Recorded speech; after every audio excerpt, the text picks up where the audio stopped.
विधायक तो समझ आ गया, पर ये सब मिलकर एक पूरी सरकार कैसे बनाते हैं? चलिए अब ये देखते हैं। इसे समझने के लिए ना एक उदाहरण लेते हैं हिमाचल प्रदेश का। अब सोचिए, पूरे हिमाचल प्रदेश को ऐसे ही 68 चुनावी इलाकों में बांटा गया है। मतलब वहां से कुल 68 विधायक चुने जाएंगे। अब जरा 2017 के चुनाव नतीजों पर नजर डालते हैं।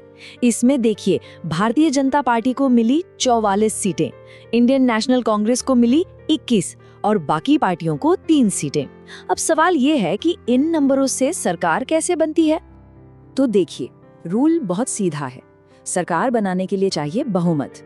मतलब जिस भी पार्टी को आधे से ज्यादा सीटें मिल जाती हैं, जैसे यहाँ 68 का आधा हुआ 34, तो 34 से ज्यादा यानी 35 या उससे ज्यादा सीटें वही पार्टी सरकार बनाती है।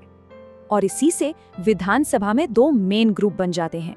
एक होता है सत्ताधारी दल, मतलब वो पार्टी जिसे बहुमत मिला है और जो सरकार चलाएगी, और दूसरा होता है विपक्ष, यानी बाकी सभी विधायक जो सत्ताधारी दल का हिस्सा नहीं है। तो फिर सरकार का लीडर कौन बनता है? होता ये है कि जीतने वाली पार्टी के सारे विधायक मिलकर अपने में से ही एक नेता चुनते हैं और फिर राज्य के राज्यपाल यानी गवर्नर उसी नेता को मुख्यमंत्री यानी चीफ मिनिस्टर नियुक्त करते हैं। तो सरकार बन गई, मुख्यमंत्री भी बन गए। अब चलते हैं उस जगह पर जहां ये सारे लोग, ये सारे एमएलएज मिलकर काम करते हैं, यानी विधानसभा। यहीं पर सारे बड़े फैसले लिए जाते हैं। विधानसभा को आप एक तरह से राज्य का ग्रैंड डिबेट क्लब कह सकते हैं।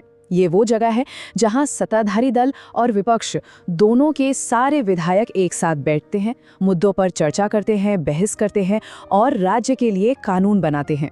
और अंदर का माहौल कुछ ऐसा होता है।